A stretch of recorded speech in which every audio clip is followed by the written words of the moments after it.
ছোট্ট বাচ্চাটাকে গরম তৈলের ডেকের মধ্যে ফিক্কা মারিয়া ফালায়া দিছে। ফালায়া দেওয়ার সাথে সাথে ওই গরম তৈলের ডেকের মধ্যে বাচ্চাটা পড়ার পর ওই বাচ্চাটা গরম তৈলের ডেকের মাঝ বরাবর হাতটাকে উঁচু করিয়া আল্লাহু আকবার বলে দাঁড়ায় গেছে।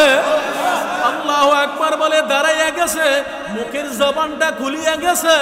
এবার মায়েরা ডাক দিছে, মা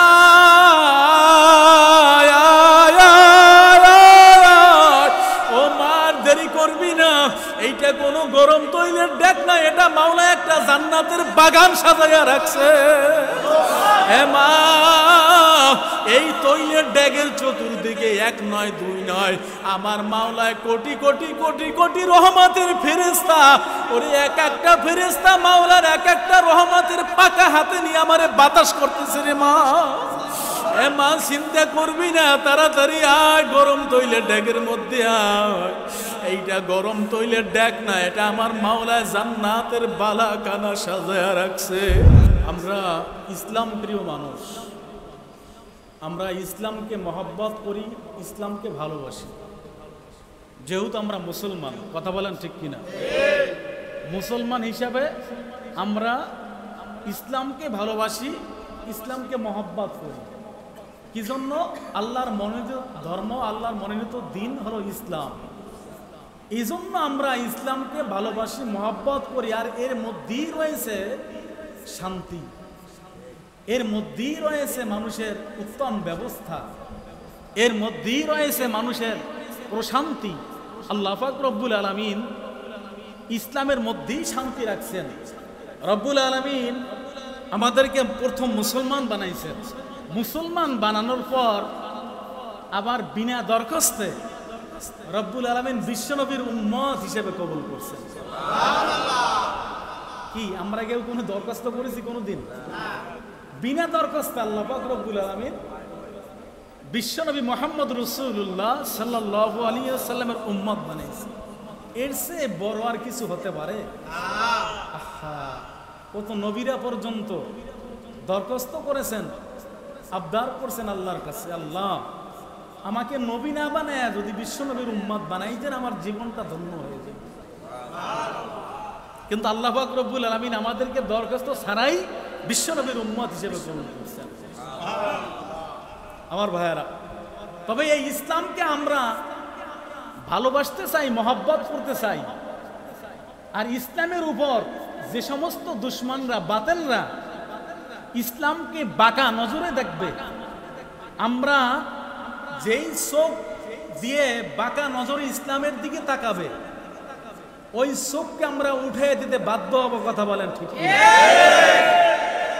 ইসলামের উপর যদি যারা আক্রমণ করার চেষ্টা করে, সেই আক্রমণের প্রতিশোধ আমরা নেয়ার সাথে সাথে নেয়ার চেষ্টা করব ইনশাআল্লাহ। রাজি আছেন ইনশাআল্লাহ? আমরা মুসলমান হিসাবে ইসলামকে মহব্বত করি, ভালোবাসি, আর এই ইসলাম নিয়েই আমরা থাকতে চাই। ইসলাম মরলেও ইসলাম নিয়ে মরব। কথা বলেন ঠিক কিনা? আপনারা জানেন খালিদ বিন ওয়ালিদ রাদিয়াল্লাহু তাআলা আনহু আজমাইন যখন যুদ্ধের ময়দানে পাঠানো হয়েছে, খালিদ বিন ওয়ালিদ যুদ্ধ করেছেন। যেই যুদ্ধে খালিদ বিন ওয়ালিদকে পাঠানো হইত, সেই যুদ্ধে জয়ী হয়ে আসতেন। খালিদ বিন ওয়ালিদ যুদ্ধের ক্ষেত্রে তিনি বীরত্বের পরিচয় দিয়েছেন। আল্লাহ পাক রব্বুল আলামিন তার মধ্যে এমন এক ইশক মহব্বত, এমন এক জজবা ফিট করে দিয়েছেন, যার কারণে খালিদ বিন ওয়ালিদের হাতের মধ্যে এমন শক্তি ছিলেন। আল্লাহ পাক রব্বুল আলামিন খালিদ বিন ওয়ালিদকে রব্বুল আলামিন এমনভাবে তার মধ্যে রুহানি শক্তি দান করেছেন, যার কারণে যেই যুদ্ধে যাইতেন সেই যুদ্ধে বিজয় অর্জন করতেন। আপনারা জানেন শেরে খোদা হযরত আলী রাদিয়াল্লাহু তাআলা আনহু খন্দকের যুদ্ধে যখন আলী রাদিয়াল্লাহু তাআলা আনহুকে আল্লাহ নবী সাল্লাল্লাহু আলাইহি ওয়াসাল্লাম পাঠাইবেন, তার আগে মসজিদে বসলেন নবীজি। বসার পরে তিনি সাহাবায়ে কেরামদেরকে বলতেছে, ও সাহাবায়ে কেরাম, আমি আগামীকাল এমন একজন সিএনসি বানাইতে চাই, এমন একজন সাইদ বানাইতে চাই, এমন একজন নেতা বানাইতে চাই, তোমাদের নেতা হিসেবে প্রেরণ করতে চাই, যাকে আল্লাহ এবং আল্লাহর রসুল পছন্দ করেন, ভালোবাসেন।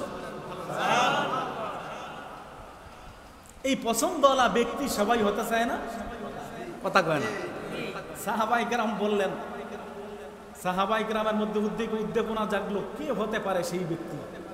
পরের দিন আল্লাহ রাসূল সাল্লাল্লাহু আলাইহি ওয়াসাল্লাম যখন ফজরের নামাজের পর বসলেন, বসার পরে আল্লাহ রাসূল সাল্লাল্লাহু আলাইহি ওয়াসাল্লাম নামাজের পরে ডাক দিলেন যে আমার সাহাবায়ে কেরাম, আমার আলী কই? আল্লাহু আকবার, আমার আলী কই? আলী রাদিয়াল্লাহু তাআলা আনহু, তিনি ওই সময় চোখে ব্যথা ছিল, চৌকুদানি পায় না, চৌকুদানি, চোখ লাল হয়ে যায়, চৌকুদানি হয়েছে, চোখ লাল হয়ে গেছে। সাহাবায়ে কেরাম বলেন, ইয়া রাসূলুল্লাহ, ইয়া হাবিবাল্লাহ, আলী রাদিয়াল্লাহু তাআলা আনহু তো চোখে ব্যথা। বলে কই, সে তাকে নিয়ে আসো।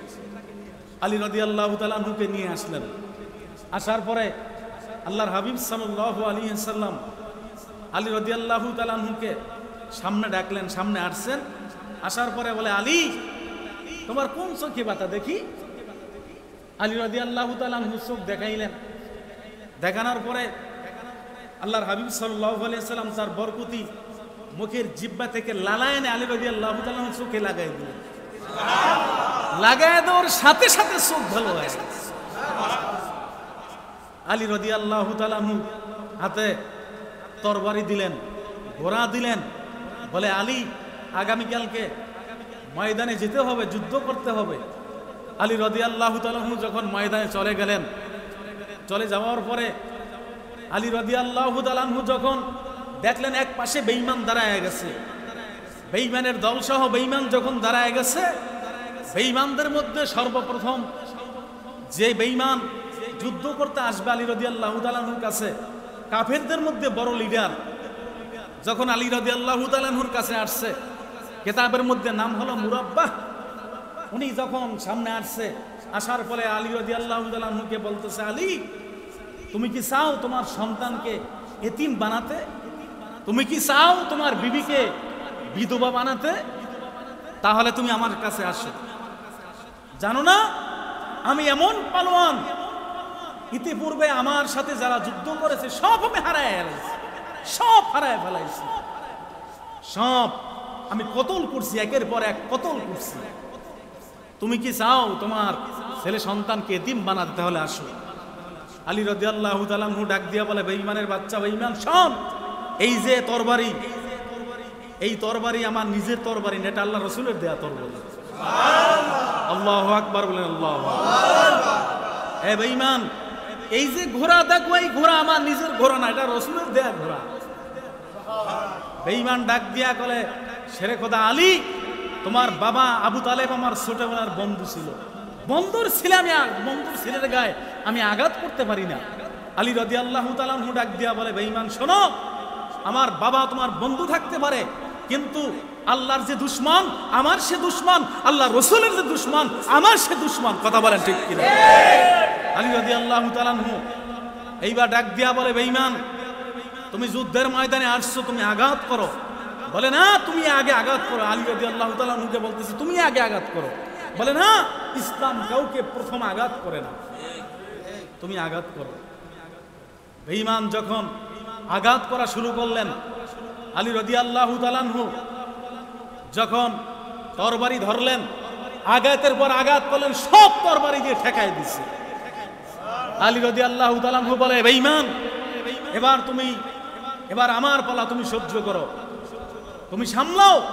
আলী রাদিয়াল্লাহু তাআলা আনহু যখন আল্লাহ রাসূলের দেয়া তরবারি যখন বেঈমানের মাথার উপর ছেড়ে দিছে, ছেড়ে দেওয়ার সাথে সাথে যখন আল্লাহু আকবার বলে বেঈমানকে তলোয়ার দিয়ে কোপ দিছে, দেওয়ার সাথে সাথে বেঈমানের মাথাটা দুটো টুকরো হয়ে গেছে।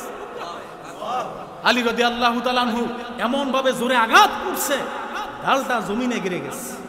তরবারিটা জমিনে গিরে যাওয়ার পরে তরবারিটা ভেঙে গেছে। আলী রাদিয়াল্লাহু তাআলা আনহু এখন কি দিয়ে যুদ্ধ করবে? আলী রাদিয়াল্লাহু তাআলা আনহু তাকায় দেখেন, কি দিয়ে যুদ্ধ করবে? কিছুই নাই। শেষ পর্যন্ত তাকায় দেখেন, দুর্গের বড় বড় দুইটা কপাট, এক একটা কপাটের ওজন হলো, একটা কপাটের ওজন হলো 850 মণ, দুইটা কপাটের ওজন হলো 1700 মণ। দুইটা বড় বড় ঢাল বানায় দরজাটাকে দুইটা ঢাল বানায় আলী রাদিয়াল্লাহু তাআলা আনহু যখন যুদ্ধ শুরু করে দিছে, বেঈমানেরা একের পর এক পালাইতে শুরু করছে। শেষ পর্যন্ত আলী রাদিয়াল্লাহু তাআলা আনহু যুদ্ধের ময়দানে জয়ী হয়ে গেলেন। আল্লাহ নবী খুশি হয়ে গেলেন। রাসূল আকরাম সাল্লাল্লাহু আলাইহি ওয়াসাল্লাম ডাক দিয়ে বলে, আলী, তোমার ময়দানে বসে যখন তোমার ঢাল ভেঙে গেছে, তোমার তরবারি ভেঙে গেছে, তুমি কি দিয়া যুদ্ধ করছো? আলী রাদিয়াল্লাহু তাআলা আনহু ডাক দিয়া বলে, পয়গম্বর, আমি ওই দুর্গের বড় বড় দুইটা কপাট, একটা কপাটের ওজন হলো 850 মণ, দুইটা কপাটের ওজন 1700 মণ, আমি দুইটা হাতে নিয়ে তখন আমি ওই কপাট দুইটাকে ঢাল বানায় আমি যুদ্ধের ময়দানে অংশগ্রহণ করে যুদ্ধ করেছি। আলী রাদিয়াল্লাহু তাআলা আনহুকে আল্লাহ রাসূল সাল্লাল্লাহু আলাইহি সাল্লাম বলে, আলী আসো। যখন আসছে, আসার পরে বলে, আলী তুমি ঢাল ওই কপাট দুইটা একটু জাগাও তো, দুইটা না একটা কপাট একটু জাগায় দেখাও তো। আলী রাদিয়াল্লাহু তাআলা আনহু কপাট জাগাইতে গেছে, একটা কপাট জাগাইতে পারে না, ঘাম ছুটে গেছে, সমস্ত শরীর থেকে ঘাম টপ টপ করে পড়তেছে। আল্লাহ রাসূল ডাক দিয়ে বলে, আলী, তোমার লজ্জা পাওয়ার এখানে কিছুই নাই, তুমি লজ্জা পাও না। তুমি যখন গতকালকে যখন তুমি যুদ্ধ করেছিলে, ওই দুইটা কপাট দুই হাতে নিয়ে যুদ্ধ করেছিলে, তুমি একা পারো নাই, আমার মাওলার কুদরতি হাত তোমার হাতের মধ্যে যোগ হয়ে গেছে। আলী, আমার মাওলায় তোমার যুদ্ধের ময়দানে জয়ী করে দিয়েছে। আমার ভাইয়ারা, আমাদের দায়িত্ব ইসলামকে নিয়ে থাকা, ইসলামকে ভালোবাসা, ইসলামকে মহব্বত করা, আর ইসলামের উপর অটল থাকা। যদি আমরা ইসলামের উপর অটল থাকতে পারি, গায়বী খাজানা থেকে আমাদের সাহায্য আসবে। কথা বলেন ঠিক কিনা? আমাদের কোনো চিন্তা নাই, ভয় নাই, ভয়ের কারণ নাই। এই বাংলার জমিন এখন উন্মুক্ত জমিন, এই জমিনে ভয়ের কোনো কারণ নাই। বুক ফুলিয়ে আমরা কাজ করবো ইনশাআল্লাহ। রাজি আছেন ইনশাআল্লাহ? ইসলামের বিপক্ষে যারা কথা বলবে, ইসলামের বিপক্ষে কথা বললে তাদেরকে শায়েস্তা করার জন্য আমাদের ইসলামী আন্দোলন সর্বক্ষণ আছে ইনশাআল্লাহ, থাকবে ইনশাআল্লাহ। আপনারা ভয় পাবেন না, ভয়ের কোনো কারণ নাই। ইনশাআল্লাহ আমরা ইসলামকে নিয়ে থাকতে রাজি আছি না? রব্বুল আলামিন আমাদেরকে কবুল করুক, বলেন আমিন। আরো জোরে বলেন আমিন। আল্লাহ রব্বুল আলামিনের মহা গ্রন্থ কালামুল্লাহ থেকে আমি ছোট্ট একটা আয়াতে কারিমা তেলাওয়াত করেছি। আল্লাহ পাক রব্বুল আলামিন মহা গ্রন্থ কালামুল্লাহর মধ্যে জানায়া দেয়, ওয়াল্লাযীনা আমানু আশাদ্দু হুব্বান লিল্লাহ। ঈমানদাররা কারে বেশি ভালোবাসে? আরো জোরে কান, কারে বেশি ভালোবাসে? আমরা ভালোবাসবো কাকে? আল্লাহকে। রাজি আছি সবাই? কারে ভালোবাসবো? আমরা পারবো না ইনশাআল্লাহ আল্লাহকে ভালোবাসতে? ইনশাআল্লাহ এখান থেকে যে হাত জাগাইলাম এই পর্যন্ত শেষ, সর্ব জায়গায় ইনশাআল্লাহ আল্লাহকে ভালোবাসবো। রাজি আছি না? রব্বুল আলামিন আমাদেরকে কবুল করুক, বলেন আমিন। আল্লাহ পাক রব্বুল আলামিন জানায় দাও, আল্লাযীনা আমানু আশাদ্দু হুব্বান লিল্লাহ। ঈমানদারের আল্লাহর সবচেয়ে বেশি ভালোবাসে, বেশি মহব্বত করে। আপনারা জানেন, ফিরাউনের বাড়ি একটা বান্দি ছিল, একটা কাজের চাকরানি ছিল, নাম হলো উম্মে মাশাতা। উম্মে মাশাতা মুসা পয়গম্বর আলাইহিস সালাতু ওয়াস সালাম যখন বয়ান করতেছিলেন, বয়ান শুনে আল্লাহর বান্দি মুসলমান হয়ে গেছে। জোরে গান সুবহানাল্লাহ। মুসলমান হওয়ার পরে আল্লাহর বান্দি এবার প্রতিজ্ঞা করলেন যে আমি ইসলামের উপর চলবো, আল্লাহকে ভালোবাসবো, আল্লাহকে মহব্বত করব, যাই কিছু হোক না কেন আমার ইমানের পরীক্ষা আসবে। যেহেতু আমি ফিরাউনের বাড়ি চাকরানি, ফিরাউনের বাড়ি কাজের মহিলা, আমার ইমানের উপর অনেক পরীক্ষা আসবে, ফিরাউন অনেক পরীক্ষা আমাকে দিতে বাধ্য থাকবে, কিন্তু আমার যতই পরীক্ষা আসুক না কেন আমি একমাত্র আল্লাহকে ভালোবাসি, আল্লাহকে মহব্বত করি। এই ইস্তেকামাত রেখে ফিরাউনের বাড়ির বান্দি মুসা আলাইহিস সালাতু ওয়াস সালামের বয়ান শুনে মুসলমান হয়ে গেল। আল্লাহর বান্দি যখন যায় বাড়ি যায় কাজ করা শুরু করলেন, কাজ করতেছে, হঠাৎ করে যখন ফিরাউনের মেয়ে একদিন দেখতে পাইলেন যে উম্মে মাশাতা তার বাড়ির চাকরানি যে কাজ করে সেই কাজের সাথে সাথে কি যেন পড়তেছে, সেই কাজের সাথে সাথে কি যেন পড়তেছে, সেই কাজের শুরুতে যেন কি যেন পড়তেছে। তখন উনি পাশ থেকে শুনতেছে, উনি পড়তেছে বিসমিল্লাহির রহমানির রহিম। ফিরাউনের মেয়ে কিছু বলে না। হঠাৎ করে যখন একদিন মাথার মধ্যে চিরুনি আশ্রয় দিছিল, উম্মে মাশাতা বাড়ির বান্দি, যেহেতু ফিরাউনের বাড়ির কাজের মহিলা, ফিরাউনের মেয়ের যখন মাথার চিরুনি দিয়ে আশ্রাইতেছে, মাথা আশ্রাইতেছে, হঠাৎ করে বান্দির হাত থেকে চিরুনিটা জমিনে পড়ে গেছে। চিরুনি ধরতে গিয়ে আস্তে না গয়া জোরে গয়া ফেলাইছে, বিসমিল্লাহির রাহমানির রাহিম। বিসমিল্লাহর আওয়াজ যখন দিছে, বিসমিল্লাহর আওয়াজ দেওয়ার কারণে এইবার বান্দি ডাক দিয়া কয়, বান্দিকে ডাক দিয়া ফেরাউনের মেয়ে ডাক দিয়া বলতেছে, বান্দি তুই কি বলতেছ? কয় আমি বলতেছি বিসমিল্লাহির রহমানির রহিম। কয় তোর খোদাকে? কয় আমার খোদা হলো লা ইলাহা ইল্লাল্লাহ মুসা কালিমুল্লাহ। এই আমার বাপের বাড়ি থাকো, আমার বাপের জায়গায় ঘুমাও, আমার বাবা ফেরাউনের তুই খোদা মানে না, ঠিক আছে তোর মজাটা বুঝাই দেব, বাবাই বাড়িতে আসুক। জানো না আমার বাবা ফেরাউন সব মানুষের খোদা বানাবার চেষ্টা করে, আর তুই বাড়ির বান্দি হয়ে আমার বাবারে খোদা মানো না। যখন ফেরাউন বাড়িতে আসছে, মেয়ে যায় বলে আব্বা শুনছেন, সব মানুষকে আপনি খোদা বানাবার চেষ্টা করেন, কিন্তু আপনার বাড়ির বান্দি উম্মে মাসেদা আপনাকে খোদা বলে বিশ্বাস করে না। ফেরাউনের মেজাজ গরম না ঠান্ডা? ফেরাউনের গরম মেজাজ নিয়ে ডাক দিছে, এই বান্দি তুই আমারে খোদা মানো না? বান্দি ডাক দিয়া কয়, ফেরাউন আমার 4টা মেয়ে 1টা ছেলে, মুসা পয়গম্বরের ওয়াজ যেদিন শুনেছি সেই দিন হতে বিসমিল্লাহ ছাড়ি না। আমার জীবন যাইতে পারে কিন্তু তোমারে খোদা বলে বিশ্বাস করতে পারি না। ফেরাউন ডাক দিয়া বলে ঠিক আছে আমি বুঝতে পারছি। অন্যান্য লোকজনকে ডাক দিয়া বলে বড় বড় তৈলের ড্যাগের মধ্যে তৈল চড়াই দাও, তাপ দেওয়া শুরু করে দাও, গরম করা শুরু করে দাও। তৈল যখন গরম করতেছে, তৈল গরম হয়ে গেছে, টকবক করতেছে। ফেরাউন এবার উম্মে মাসেদাকে বলতেছে, উম্মে মাসেদা হে বান্দি তুই কি এখন আমারে খোদা বলে বিশ্বাস করবি না? যদি না করো তোর আমি প্রত্যেকটা বাচ্চা এই গরম তৈলের ড্যাগের মধ্যে ভাজা ভাজা করে ছাড়ব। বান্দি ডাক দিয়া কয়, ফেরাউন আমার জীবন যাইতে পারে কিন্তু তোমারে আমি খোদা বলে বিশ্বাস করতে পারি না। এইবার উম্মে মাসেদা বলার পর ফেরাউন মিজাজ গরম হয়ে গেছে। 4টা মেয়ে দাঁড়ানো আছে, 4টা মেয়ে দাঁড়ানো, ছোট্ট সন্তানটা 4টা মেয়ের পর একটা ছেলে সন্তান। উম্মে মাসেদার কোলের মধ্যে দুধ খাইতেছে, আর 4টা মেয়ে সন্তান দাঁড়ায়। ফেরাউন এইবার রাগ হইয়া ওই বান্দির বড় মেয়েটাকে গরম তৈলের ড্যাগের মধ্যে পিক্কা মারিয়া ফালায়া দিছে।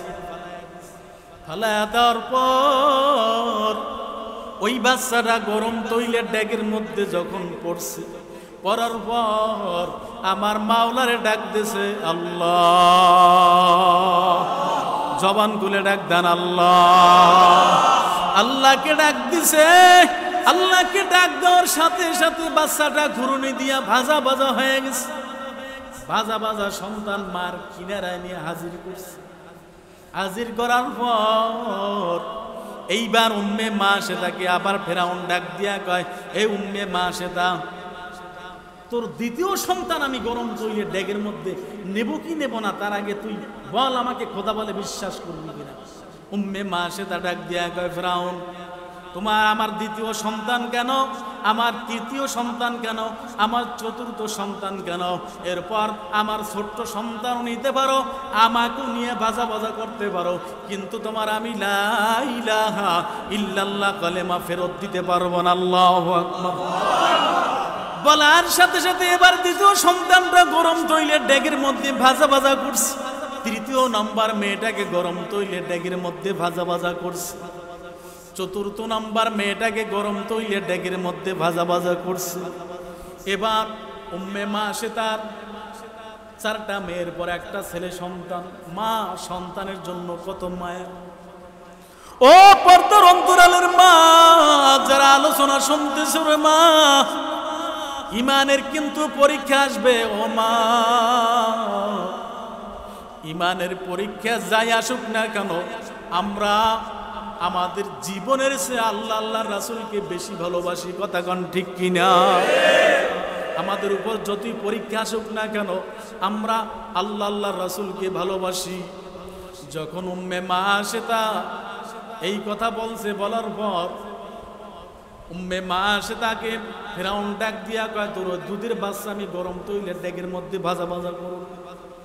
উম্মে মা আসে তা ডাক দিয়া কয়, আমার দুধের বাচ্চা কেন তুমি আমারও ভাজা ভাজা করতে পারো, কিন্তু তোমার আমি লা ইলাহা ইল্লাল্লাহ কালেমা ফেরত দিতে পারবো না। যখন এই কথা বলছে নিষ্ঠুর ফেরাউন, যখন উম্মে মা আসে তার সন্তানটা হাতের মুঠির মধ্যে নিছে, বাচ্চাটা খিলখিল খিলখিল করে হাসা শুরু করে দিছে। যখন হাসা শুরু করে দিছে, ফেরাউন ডাক দিয়া কয়, তোর এতটুক বাচ্চা তো এমন করুণ সুরে হাসতে পারে না, কেন হাসতেছে? উম্মে মা আসে তা ডাক দিয়া কয়, ফেরাউন আমার এই ছোট্ট বাচ্চা আমার মাওলার জান্নাত দেখে আর হাসে। আল্লাহু আকবার! আমার মাওলার জান্নাত দেখে আর হাসে।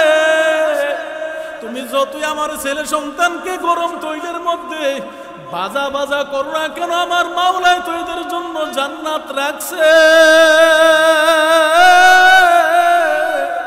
আমাদের জন্য আমার মাওলা জান্নাত সাজাইয়া রাখছে। দুনিয়ার চেয়ে অনেক অনেক গুণ সুন্দর আমার বালাখানা আমার মাওলা আমাদের জন্য ফিট করিয়া রাখছে। আল্লাহু আকবার! উম্মে মা সেটা বলার পর নিষ্ঠুর ফেরাউন ডাক দিয়া কয়, তোর মাওলার আবার জান্নাত কি? এই কথা বলিয়া যখন ছোট্ট বাচ্চাটাকে গরম তৈলের ডেকের মধ্যে ফিক্কা মারিয়া ফালায়া দিছে, ফালায়া দেওয়ার সাথে সাথে ওই গরম তৈলের ডেকের মধ্যে বাচ্চাটা পড়ার পর ওই বাচ্চাটা গরম তৈলের ডেকের মাঝ বরাবর হাতটাকে উঁচু করিয়া আল্লাহু আকবার বলে দাঁড়াইয়া গেছে। আল্লাহু আকবার বলে দাঁড়াইয়া গেছে, মুখের জবানটা খুলিয়া গেছে। এবার মায়েরা ডাক দিছে, মা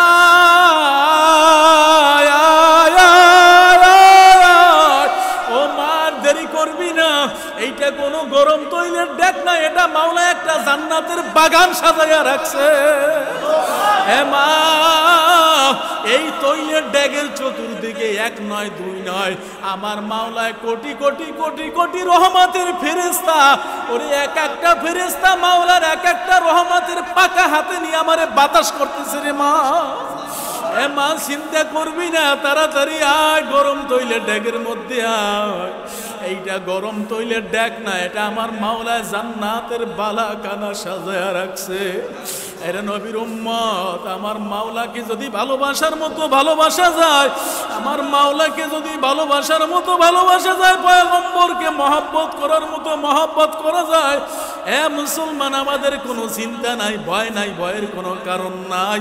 আমার মাওলা একদিন ইসলামকে বিজয় করে দিবে, কথা কোন ঠিক কিনা? আমি আগে কথা বলছি, ইসলামের পক্ষে থাকবো, ইসলামের পক্ষে চলবো, আমরা রাজি আছি সবাই? কারা কারা রাজি? লিল্লাহি তাকবীর! আল্লাহ কবুল করুক, বলেন আমিন।